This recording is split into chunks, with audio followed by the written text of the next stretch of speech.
bon là ce soir, yes. Parce que je vous ai mis une petite ambiance, parce que le gars qui vient après, ça joue pas. Ça joue pas. Là c'est de l'humour d'adulte, d'humour de grand.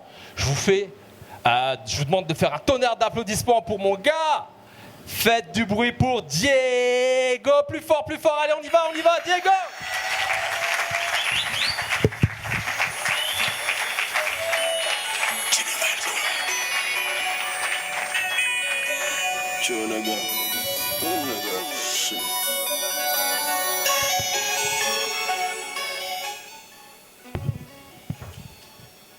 Bonsoir. Trop près? C'est du live en règle.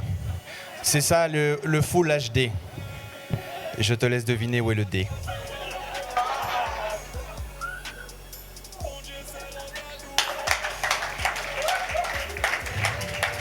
Bonsoir. Je kiffe cette salle et je vous kiffe. Et en plus, la salle est pleine, donc je double kiffe.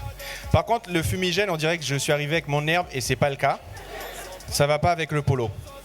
Alors justement, le polo, on dirait pas, mais moi, je vais vous parler de sexe. D'accord ?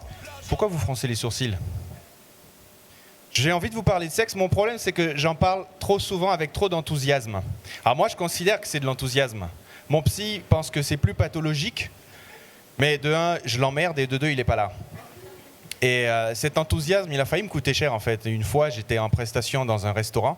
Ça va la voix, c'est bien ? Nickel, merci monsieur. J'étais dans un restaurant et je m'alternais avec un ami slammer, Patrice. Et donc on s'alternait, sketch, slam, sketch, slam. Et je voyais sur l'expression des visages que les propos étaient un peu bizarres. Mais bon, vous savez comme on dit, hein, Léo Caprin Ballin. Tu as envie d'arriver au bout de ton truc. Et j'étais en train de parler de choses pas du tout véganes en fait. Un cacaré son fesse, un cas sous son tété, etc. Enfin, tout dans la poésie. Chacun ses goûts, ne me jugez pas. Et du coup, à la fin du spectacle, donc les gens partent et tout, et t'as envie d'aller débriefer avec le mec du restaurant. Et là, le gars, il te fait « Ouais, c'était bien quand même, sympa, je trouve que quand même pour des témoins de Jéhovah, ils ont bien accueilli tes propos. » Ça, tu me le dis avant, mec. Mais bon, tout ça pour vous dire que j'ai pris le temps d'analyser un petit peu des choses qui tournent autour du sexe. Et on va dire que j'ai dégagé un petit peu 3 points d'observation. C'est vrai qu'à une certaine époque de ma vie, comme la plupart des hommes dans cette salle, on a regardé pas mal de porno. Oui. Et levez les mains, les gars qui l'assument pleinement d'avoir eu cette période porno. On admire les courageux. Super. Non, mais... Alors, mesdames, je vais pas me mettre en martyr, hein, mais... Je suis un petit peu le porte-parole. On l'assume pleinement, mais notre apprentissage du sexe ne s'arrête pas là, n'est-ce pas ? D'accord. Ça donne juste des pistes. Pourquoi ça donne des pistes ? Parce que dans les pornos, vous avez des espèces de stéréotypes. La société vous met des stéréotypes. Quand vous vous baladez et vous regardez des magazines, vous avez de la pression pour plein de choses. Comment être l'employé numéro 1 ? Comment être l'entrepreneur numéro 1 ? Même en famille, comment être un papa modèle ? Comment être ci ? Comment être ça ? Et même dans l'intimité, concernant la sexualité, vous avez toujours des magazines qui vous sortent des titres à la con. Boostez votre libido en 5 cours. Pimentez votre nuit de noces. Faites monsieur grimper au rideau pour la Saint-Valentin. Initiez votre grand-mère au fist fucking. Alors, ça s'appelle une preuve en image qu'elles ont toutes cagadé porno. N'est-ce pas, Rudy ? Et donc, moi, j'ai mis ça de côté. Et la première observation que j'ai eue, c'est concernant les préliminaires. Alors, je sais que pour les femmes, c'est quelque chose de primordial. Alors, mesdames, vous devez savoir que vous ne pouvez parler de préliminaires qu'avec des hommes mentalement stables. N'est-ce pas ? Est-ce que vous pouvez confirmer ? C'est interactif. D'accord ? Il y a un échange. Hein ? On est dans l'intimité. Je me livre. Vous vous livrez. Des fois à votre insu, mais ça fait partie du game. D'accord ? Pourquoi je dis qu'il faut que l'homme soit psychologiquement stable ? Imaginez une seule seconde que c'est un gars qui n'a pas tiré un seul coup de fusil depuis 3 ans. D'accord ? Comment vous avez la prétention d'expliquer à ce gars-là que quand il va se mettre à table, le couteau va dans la main droite, la fourchette dans la main gauche, tu mets bien la serviette, tu mets bien les genoux. Mais non ! Dès que la laisse du gars va se péter, pitbull là qui va réo. Donc tu peux être tout romantique que tu veux, pétale de rose sur le lit, l'encens, Kenny G joue dans ton enceinte Bluetooth bitin.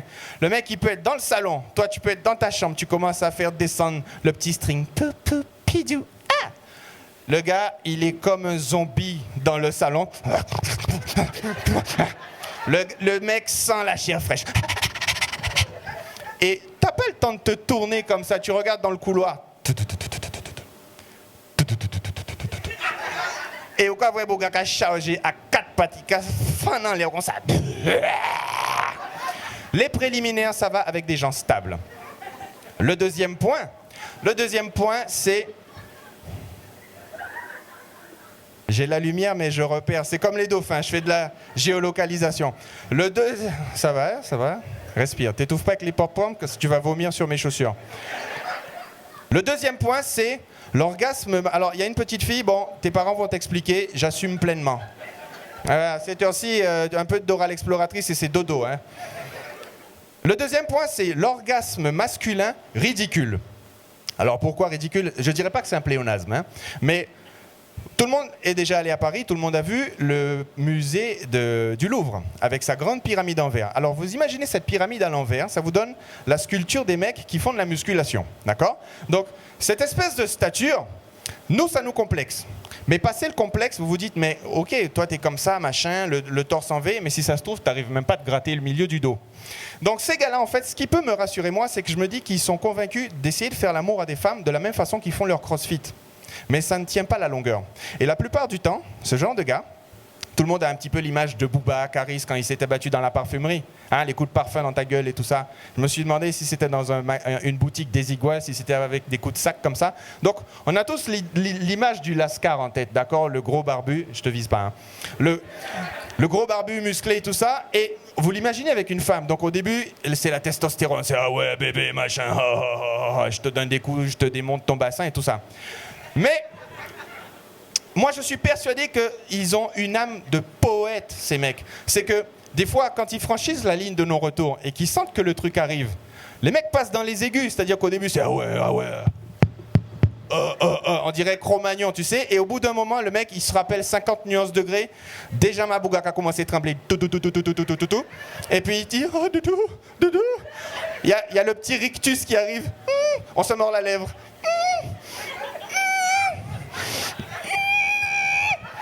Alors je le fais pas parce que j'ai les chaussures, mais les bougaques levés, pieds comme ça, et puis ils croisent les orteils. Je ne dis pas que je l'ai vécu. J'étais caché sous le lit. Troisième point, le point G. Alors messieurs, vous n'allez pas le trouver avec Waze et ni Google Maps. Il faut du doigté et une certaine passion pour les langues étrangères. Et plutôt que de lire la centaine de livres qui a été publié sur le sujet, moi, j'ai fait mes expériences tout seul. Et une fois, j'étais avec une demoiselle, alors je fais une toute petite pause dans le spectacle, je vais m'approcher de madame. Je peux ou pas? Ouais, il n'y a pas de souci. N'aie crainte, on est des professionnels. Je te demanderai de regarder juste ma main. Regarde les ongles, regarde en dessous. T'as vu, il n'y a pas de crasse. D'accord? C'est comme le polo, je suis un petit peu maniaque et je suis très regardant sur ce genre de détails et également les odeurs corporelles. Donc j'étais avec cette demoiselle, hein, on explore, tout le monde se rappelle le dessin animé « Et voici la vie » avec les petits globules rouges qui se baladent. T'as moins t'es qu'à descendre en bas. Et donc cette demoiselle, alors nous, Guadeloupéens, nous sommes un petit peu poètes, pas trop, parce qu'il ne faut pas tout gâcher tout de suite. Alors, j'étais avec cette demoiselle et puis je lui dis laisse-moi être le Haroun Tazieff de ton cratère. Alors, elle est très sélecte, cette blague, parce que les plus jeunes seront obligés d'utiliser Google pour voir qui est Haroun Tazieff. Et c'est pas un DJ de Marrakech. Et alors, nous, on aurait dit ça en Guadeloupe. Moi, je dis ça. En Martinique, c'est plus direct, droit au but. C'est « Quittez-moi, voir la montagne pelée, hein !» Mais il l'assume aussi. Et donc, je suis là avec cette demoiselle, comme en charcuterie. J'ai mis une cuisse là, j'ai mis une cuisse là, Ça travaille le squat, je descends. Tadam, tadam, tadam, tadam, tadam. Et vous avez déjà vu quand vous roulez et vous êtes en train de regarder les bâtiments et vous ne voyez pas le dos d'âne sur la route. Quand votre voiture passe dessus, biche, tassement de vertèbre. Et vous voyez le dos d'âne dans le rétro. Je commençais à descendre et puis il y a un truc qui m'a un petit peu heurté le visage. Donc j'ai regardé discrètement la fille pour lui faire comprendre qu'on n'a pas senti gagnon, l'odeur bizarre là. Et puis, elle a senti un peu le début du malaise. Donc, parce que j'essaie de relever la tête, mais elle me tenait bien fermement. En plus, ses doigts se prenaient dans mes mèches, tu vois, des sourcils.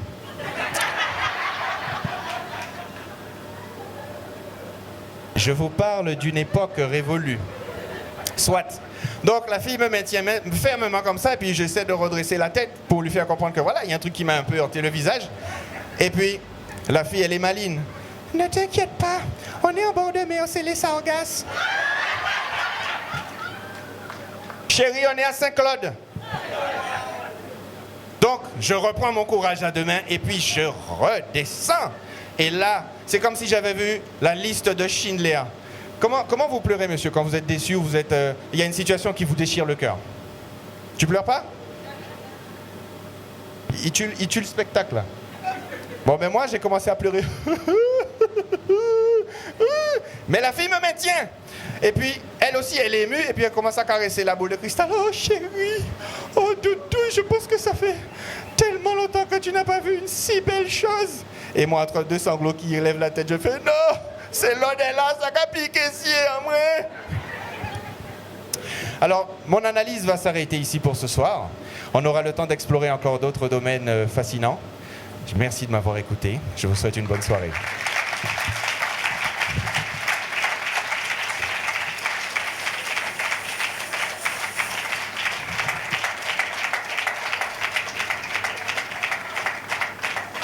Faites un maximum de bruit pour Diego!